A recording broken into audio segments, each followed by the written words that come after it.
Une relation de mentorat n'est pas un sprint, mais bien un marathon.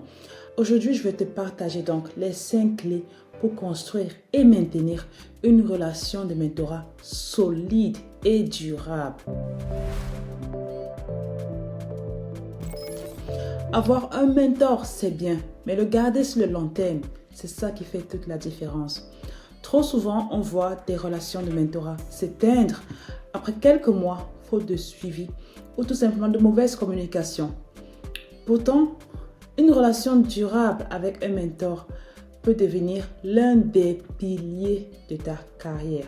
C'est une alliance précieuse qui t'apporte des conseils, du soutien, un réseau et souvent des stratégies qu'au fil du temps et au fil des années, tu pourras en bénéficier et voir la portée qu'ils ont eue dans ta vie. La première des clés, c'est de rester en contact régulièrement. Une relation de mentorat ne doit pas être transactionnelle. Même sans demande spécifique, il faut garder le lien vivant. Il faut de temps en temps s'enquérir de son mentor ou alors juste lui faire savoir que tu vas bien, faire des mises à jour sur tes avancées, parce que oui, si tu restes 6 mois sans donner des mises à jour de progression à ton mentor, ça veut dire que tu ne le considères pas comme ton mentor. Il n'a pas besoin de venir te le demander. Donc, tu dois venir donner tes mises à jour, faire part de tes succès, faire part de tout ce que tu as à apprendre de lui, le remercier même aussi. Par exemple, bonjour professeur dash dash dash, je voulais juste vous donner des nouvelles. J'ai suivi votre conseil et ça m'a beaucoup aidé dans... Je explique le domaine. Merci encore pour tout ce que vous faites pour moi. J'en suis infiniment reconnaissant. Deuxième des points que tu puisses faire, deuxième des clés, c'est de partager tes progrès et tes réussites. Rien ne fait plus plaisir à un mentor que de voir ses conseils porter leurs fruits. Rien ne fait plus plaisir à un mentor que de voir son mentee briller. Donc, fais-leur savoir que leur effort en valent de la peine. Fais-leur savoir que leurs sacrifices t'ont permis à avancer vers tes objectifs. Un exemple pratique et tellement banal que beaucoup de personnes oublient. Si tu décroches un financement, tu publies un article, tu es sélectionné à une conférence ou tu réalises un projet important où on t'a nommé, prends le temps de remercier ton mentor et d'expliquer comment ses conseils t'ont aidé. Et lorsque je dis remercier, ça peut être des remerciements en privé, mais ça peut aussi très bien être des remerciements publics. Public aussi sur les réseaux sociaux et autres, tu dois montrer l'impact que ce mentor a eu dans ta vie. Pourquoi? Parce que ça augmente aussi sa crédibilité. Bien sûr, il ne reçoit rien de toi, mais en faisant cela, tu augmentes sa crédibilité. Tu augmentes son aura dans la communauté scientifique et dans le monde en général. La troisième des clés, c'est d'être reconnaissant. Je l'ai même dit en début. Un simple merci a un impact immense et immesurable. La gratitude, je le dis encore, est une force qui renforce les liens humains. La gratitude est une force qui est sans pareil. Être reconnaissant, accepter que le sacrifice de quelqu'un d'autre t'a servi.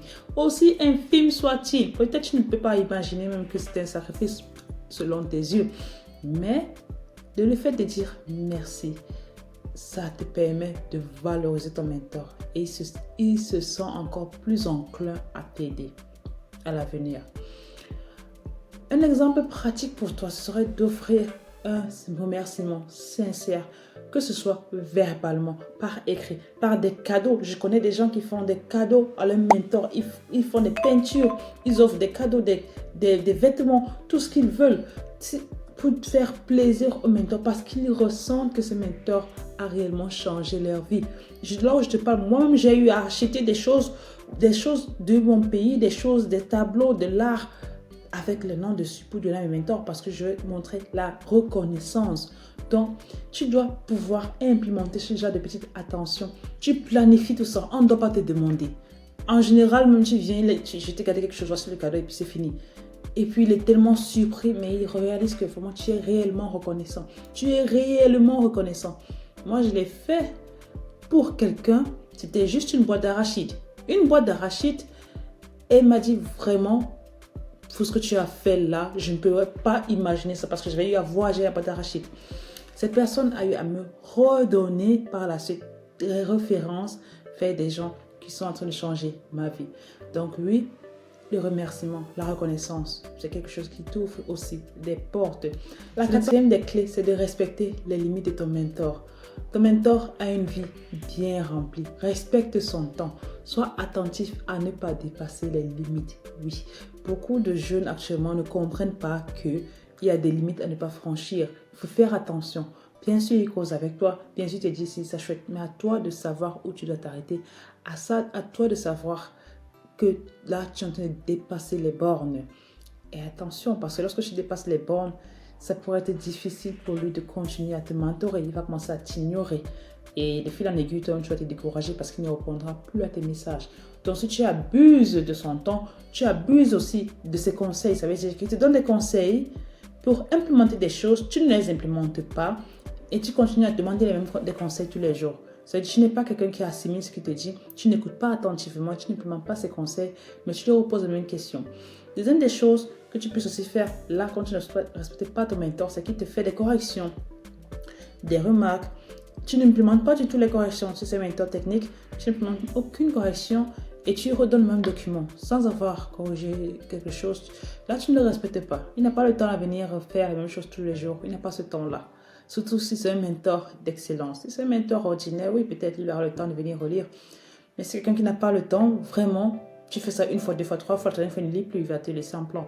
Donc, il faut te rassurer que tu écoutes réellement les conseils de ton mentor et que tu appliques sincèrement ces conseils-là. Et aussi, si tu as besoin d'un exemple précis, ça pourrait être par exemple, lorsque tu demandes un rendez-vous avec un mentor, sois clair, concis dans ta demande. Ne raconte pas toute ta vie, les baratin. Explique clairement ce que tu attends de lui. Et si tu as besoin d'un entretien, tu dois proposer des horaires flexibles ou alors laisser le mentor te proposer des horaires et t'adapter à ses horaires parce qu'il n'a pas forcément les mêmes disponibilités que toi. La cinquième et dernière clé, tu dois continuer à apprendre et à évoluer. Il n'y a rien de plus embêtant que de voir un métier qui stagne et qui reste sur place et qui pense qu'on va continuer à traîner un boulet dans les pattes. Personne ne veut marcher avec des boulets. Donc si tu atteins un niveau que tu te stagnes là, tu refuses de sortir de ta zone de confort pour aller plus loin où le mentor te voit aller. Il va te laisser dans ta zone de confort, il va partir avec celui qui est prêt à partir plus loin encore. Donc un mentor investira toujours plus de temps dans quelqu'un qui montre de la progression, quelqu'un qui a la meilleure courbe de croissance et qui fait tout pour développer sa carrière. La meilleure façon de garder leur attention, c'est de continuer à avancer, c'est de continuer à travailler dur, c'est de continuer à fournir du résultat. Ne reste pas sans rien faire. Si tu as des choses à faire pour montrer à ton mentor que tu veux apprendre et que tu veux évoluer, tu dois forcément travailler d'arrache-pied. Tu dois proposer des projets tous les jours, des articles, des idées de collaboration, plein de choses qui te permettront de montrer que tu veux vraiment évoluer. Ne va pas rester dans ton coin, ne rien faire et te dire « Ah non, je ne suis pas en train d'évoluer, je reste sur place. Vraiment, j'attendais qu'il me donne des conseils, j'attendais qu'il me donne tout. » Et comme ça, j'allais évoluer. Non, c'est toi qui dois tout remuer sur les terres et tu demandes, on appelle ça des actionable advice. Tu lui demandes des conseils précis pour te permettre de réussir dans les étapes que tu essaies de franchir. Donc, si ton mentor te conseille un livre, lis-le et partage tes réflexions. Si te conseille d'arrêter quelque chose, ne t'entête pas, arrête ce qu'il t'a dit d'arrêter et essaie de te focaliser sur autre chose. Si on te propose un défi, relève le défi et fais savoir à ton mentor ce que tu as appris par la suite. C'est comme ça qu'on réussit à entretenir la relation avec des mentors. Moi, j'ai des mentors, ça fait 10 ans. J'ai des mentors, ça fait 4 ans. Et quand je te parle de mentors, je ne te parle pas des gens que je connaissais par avant. Ce sont des gens que j'ai connus, que j'ai connus par Internet et qui après sont devenus des mentors. Il y en a même d'autres que je n'ai jamais rencontrés encore de face, physiquement, mais qui sont mes mentors. Je te parle bien des mentors qui m'assistent dans ma carrière académique et non uniquement des mentors qu'on voit sur les réseaux sociaux. Je te parle de ceux qui ont une relation avec précisément dans des conseils précis tous les jours. Donc oui, il te faut des mentors et oui, tu dois entretenir ta relation avec ton mentor. Et il faut savoir, en dernier lieu, qu'il y a 3 piliers liés dans cette clé. C'est le respect, la reconnaissance et la bonne communication. Si tu appliques ces principes, Je suis sûre que tu pourras bâtir une relation qui t'accompagnera pendant des années. Maintenant, c'est à ton tour de jouer. Partage en commentaire quelle est la meilleure astuce que tu as apprise aujourd'hui pour garder le contact avec tes mentors. Et dans la prochaine vidéo, on explorera comment utiliser le mentorat pour développer ton réseau professionnel. Voilà, j'espère que tu as apprécié la vidéo. Si c'est le cas, est-ce que tu peux me faire une petite faveur? Est-ce que tu veux bien t'abonner à notre chaîne? Cela nous aide plus que ce que tu ne pourrais imaginer. Clique sur le bouton, sur le logo juste au-dessus.